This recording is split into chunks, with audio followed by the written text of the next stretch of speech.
Baik, kita mulai. Assalamualaikum warahmatullahi wabarakatuh. Bismillah, walhamdulillah, wassalatu wassalamu ala rasulillah. La hawla wa la quwwata illa billah, amma ba'dah. Para peserta kajian ilmu bahasa Arab dasar, tematik ilmu sorof, dimanapun berada, yang semoga senantiasa mendapatkan limpahan taufik, inayah dan hidayah dari Allah Subhanahu wa Ta'ala, dan juga semoga selalu dalam lindungan Allah Subhanahu wa Ta'ala. Pada kesempatan kali ini kita akan mengkaji ilmu bahasa Arab dasar tematik terkait ilmu sorof.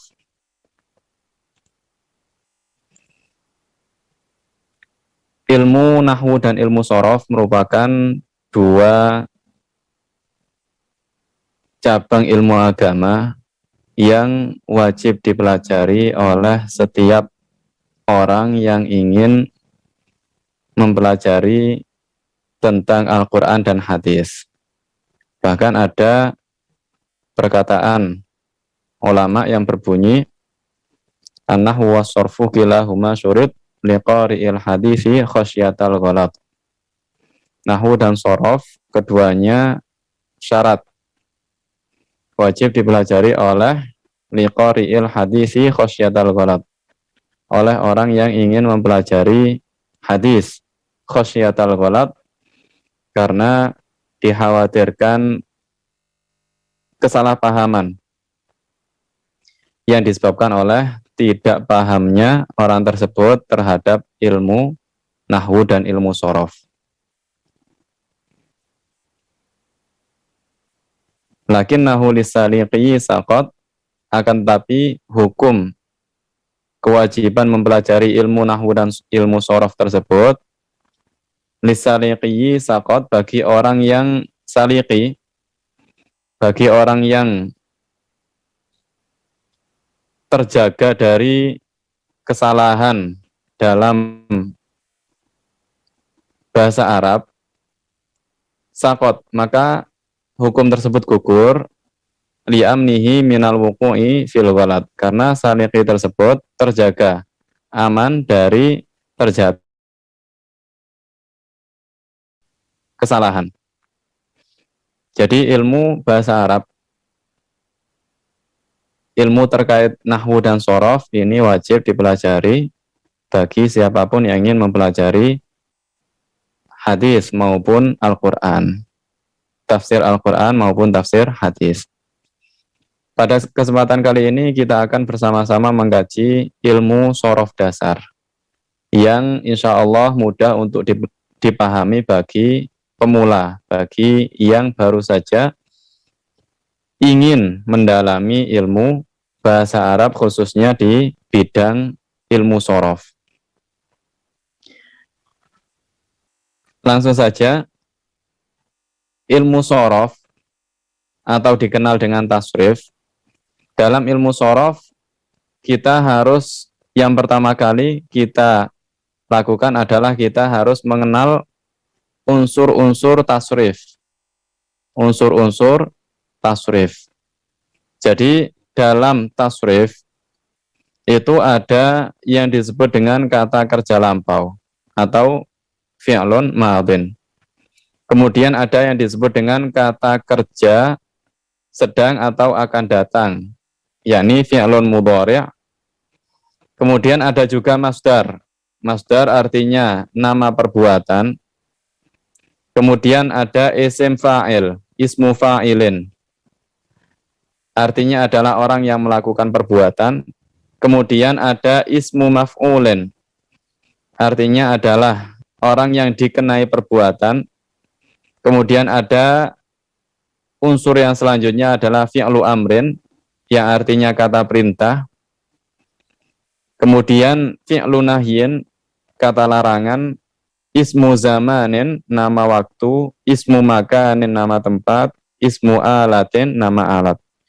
Jadi unsur-unsur tersebut harus kita ketahui terlebih dahulu sebelum kita masuk pada pembahasan mengenai ilmu sorof lebih dalam lagi. Terkait pembahasan secara rinci dari setiap unsur tersebut, insya Allah akan kita jelaskan pada pertemuan-pertemuan berikutnya. Jadi ada 12 unsur yang perlu kita ketahui. Pertama, fi'il madhi, kedua fi'il mudhari', masdar, isim fa'il, isim maf'ul, fi'il amar, fi'il nahi, isim zaman, isim makan, isim ala. 10 unsur yang harus kita ketahui beserta maknanya. Untuk pertama, kita hanya mengetahui 10 macam tersebut. Kemudian untuk selanjutnya insya Allah kita jelaskan secara rinci maksud, makna, dan tujuan dari setiap unsur tersebut. Yang selanjutnya adalah mengenai definisi ilmu shorof. Ilmu shorof adalah salah satu cabang ilmu penting yang harus dikuasai dalam mempelajari bahasa Arab. Orang yang ingin paham bahasa Arab namun tidak mau mempelajari ilmu shorof, maka sama sekali dia tidak akan paham bahasa Arab. Keinginannya untuk memahami bahasa Arab tanpa ada ilmu shorof itu tidak akan dapat diperoleh. Karena ilmu shorof merupakan salah satu dasar, salah satu fondasi untuk memahami bahasa Arab. Dengan ilmu shorof ini kita dapat mengetahui bentuk perubahan dari suatu kata. Contohnya untuk kata melakukan atau berbuat, bahasa Arabnya adalah fa'ala. Fa'ala artinya telah melakukan. Jika kita ingin makna sedang melakukan, maka bukan lagi fa'ala. Akan tetapi bahasa Arabnya adalah yaf'alu. Kemudian jika kita ingin makna perbuatan, bukan melakukan, akan tetapi perbuatan, maka bahasa Arabnya adalah fa'lan. Kemudian jika kita menginginkan makna orang yang melakukan, maka bahasa Arabnya adalah fa'ilun. Kemudian sesuatu yang dilakukan, bahasa Arabnya maf'ulun. Kemudian lakukanlah, bahasa Arabnya if'al. Kemudian jangan kamu lakukan, bahasa Arabnya la taf'al. Jadi perubahan suatu kata dari satu bentuk ke bentuk yang lain, inilah yang akan kita pelajari dalam ilmu shorof. Ketika kita menginginkan makna tertentu, maka makna tersebut tidak akan dapat diperoleh kecuali dengan bentuk tertentu. Misal, orang yang melakukan, maka bentuknya adalah fa'ilun. Jika dia mengatakan yaf'alu, akan tetapi maksudnya adalah makna orang yang melakukan, maka dia salah. Karena yaf'alu maksudnya, maknanya adalah sedang atau akan melakukan. Jadi perubahan dari fa'ala yang artinya telah melakukan ke yaf'alu yang artinya sedang melakukan, atau ke fa'lan yang artinya perbuatan, atau ke if'al yang artinya lakukanlah, inilah yang dimaksud dalam ilmu shorof. Ilmu shorof atau dikenal dengan tasrif secara bahasa memiliki arti perubahan. Jadi secara bahasa ilmu shorof artinya adalah perubahan. Allah Subhanahu wa taala berfirman wa tasrifir riyah yang artinya dan pengisi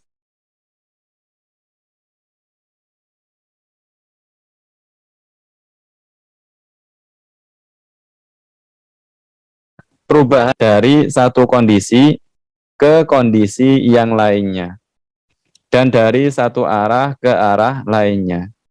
Jadi shorof secara bahasa artinya adalah perubahan. Contoh lain dalam bahasa Arab, tempat menukarkan uang seperti misalkan dolar ke real atau rupiah ke real disebut masrif. atau sorof. Dari kata sorof.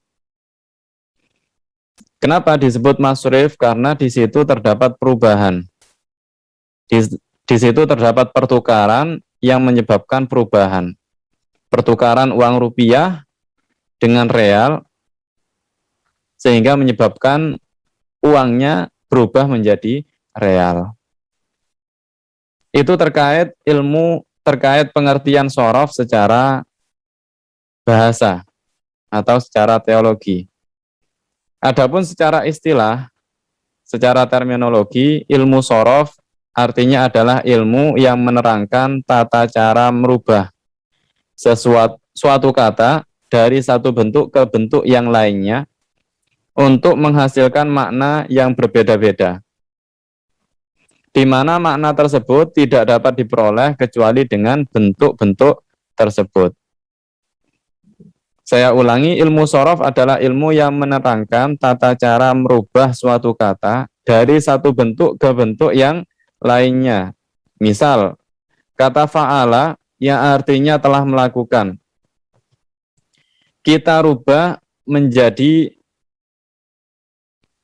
bentuk kata yang memiliki makna orang yang melakukan. Maka kita rubah menjadi fa'ilun.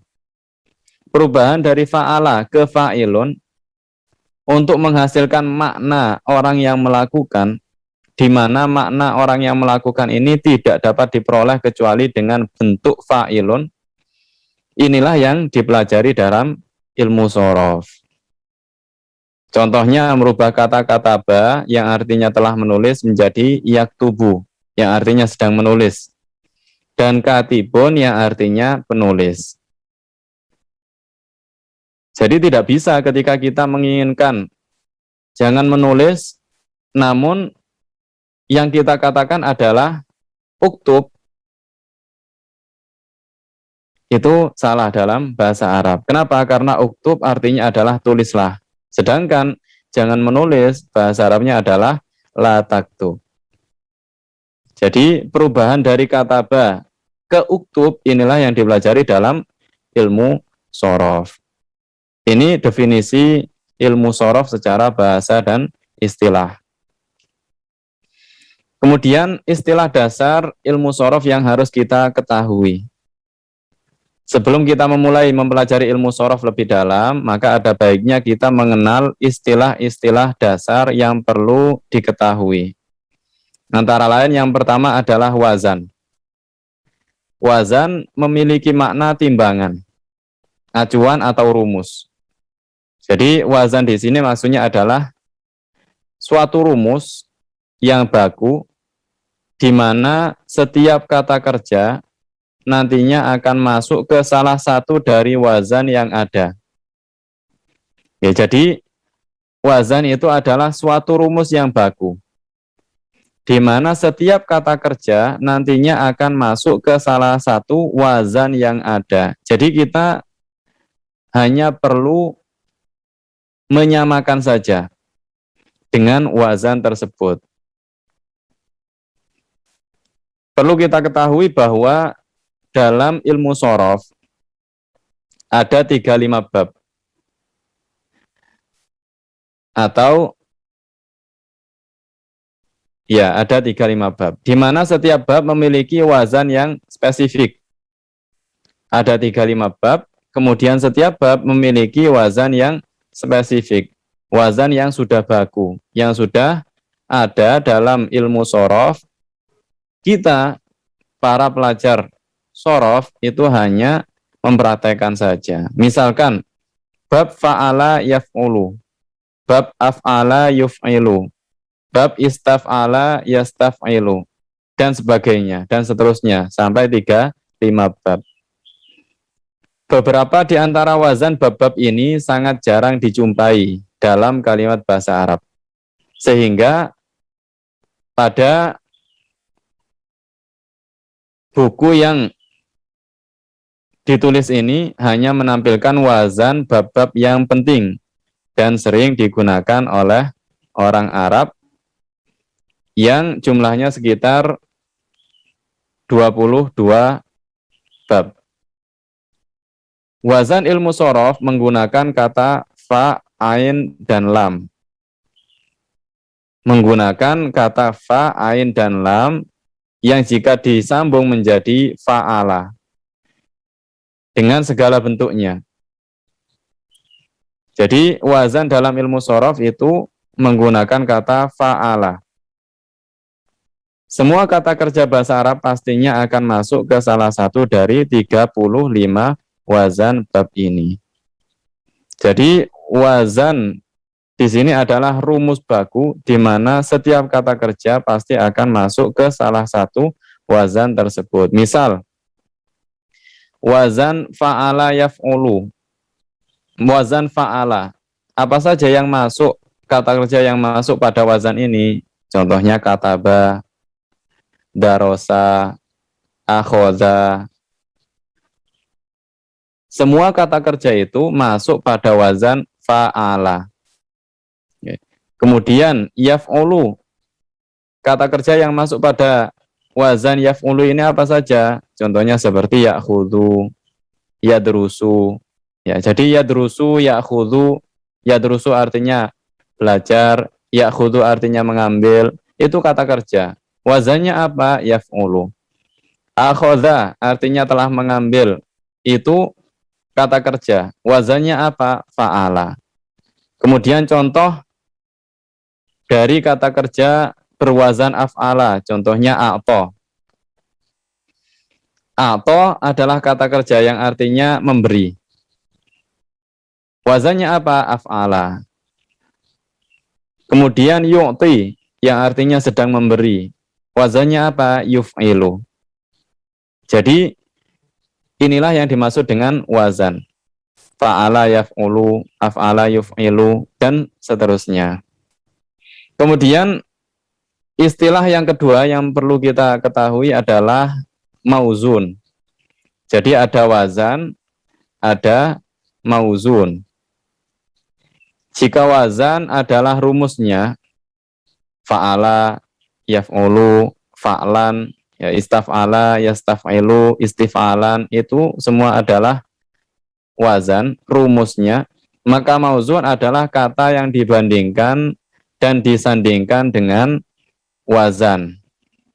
Kata yang dibandingkan dan disandingkan dengan wazan. Misal, kataba adalah mauzun. Wazannya apa?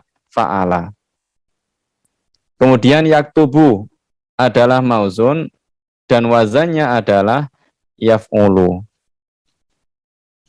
Kalau a'to itu mauzun, wazannya apa? Af'ala. Maaf. A'to mauzun, wazannya adalah af'ala. Kemudian yu'ti yang artinya memberi adalah mauzun, wazannya yuf'ilu. Dan seterusnya. Insya Allah semua ini akan kita pahami dengan benar ketika kita sudah masuk pada praktek. Kemudian istilah yang ketiga adalah tasrif. Tasrif adalah perubahan kata dari bentuk asal kata kerja menjadi bentuk-bentuk yang lain. Bentuk asal kata kerja, para ulama shorof berbeda pendapat.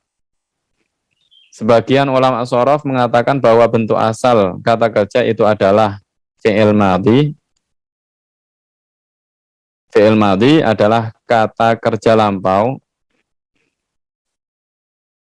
Dan sebagian berpendapat bahwa bentuk asal tersebut adalah masdar atau nama perbuatan.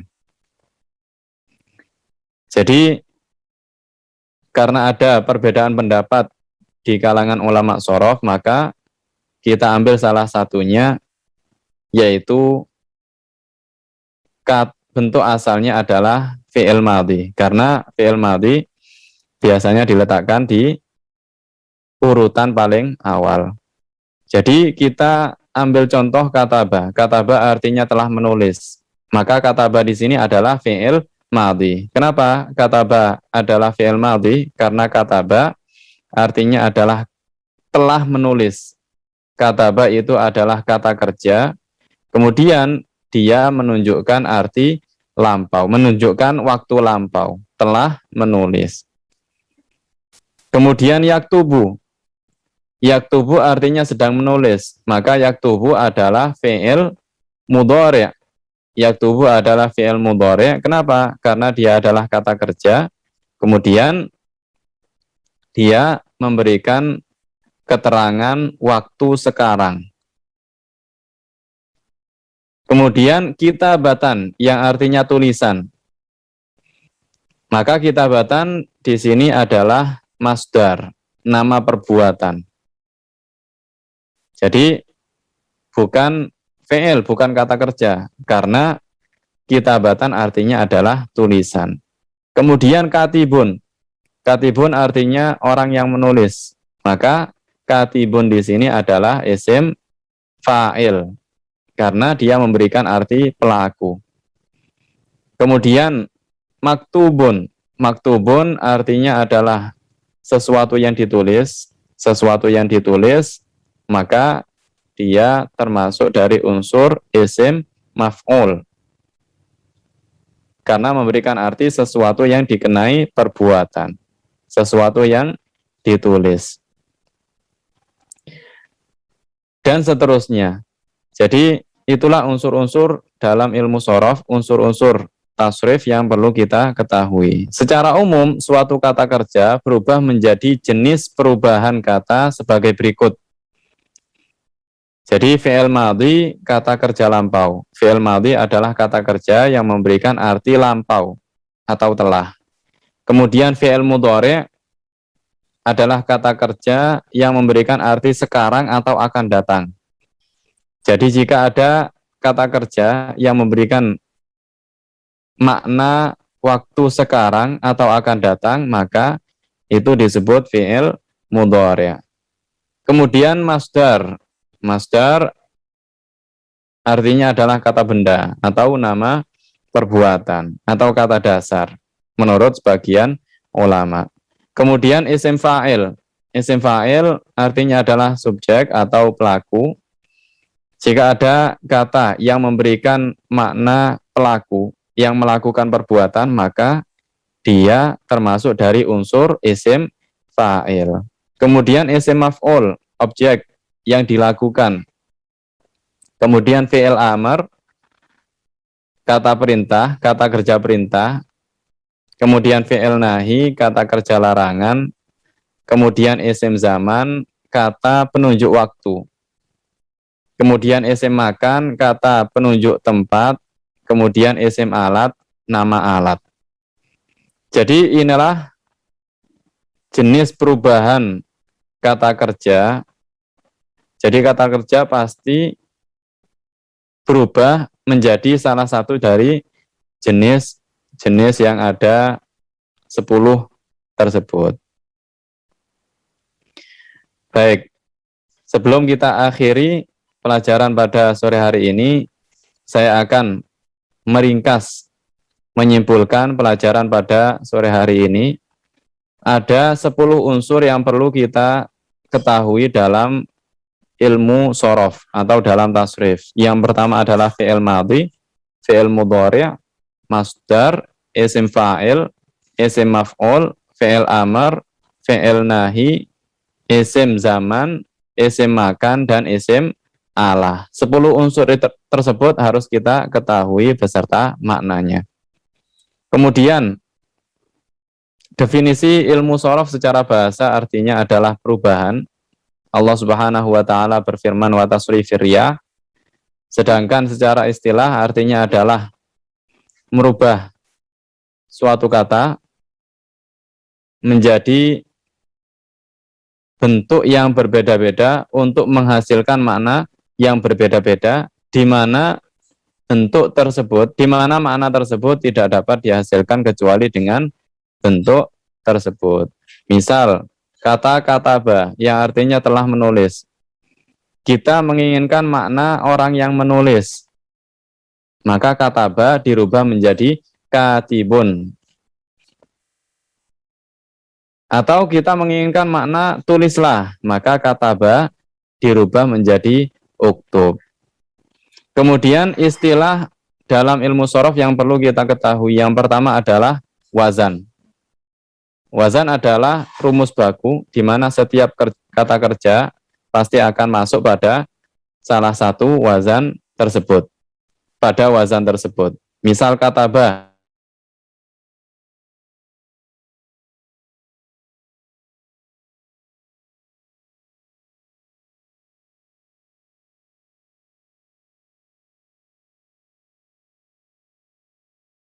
Jadi fa'ala, af'ala, yaf'ulu, yuf'ilu, ini adalah wazan. Sedangkan yang kedua adalah mauzun. Mauzun artinya adalah kata yang disandingkan dengan wazan. Jadi kataba, yaktubu, a'to, yu'ti itu adalah mauzunnya. Sedangkan fa'ala, yaf'ulu, af'ala, yuf'ilu itu adalah wazannya. Kemudian tasrif.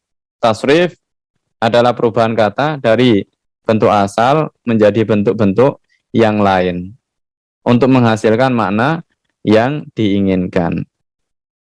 Sekian pelajaran ilmu sorof yang kami sampaikan pada kesempatan kali ini. Semoga menjadi ilmu yang bermanfaat. Hadza minni wallahul muwaffiq ila aqwamit thoriq. Wassalamualaikum warahmatullahi wabarakatuh.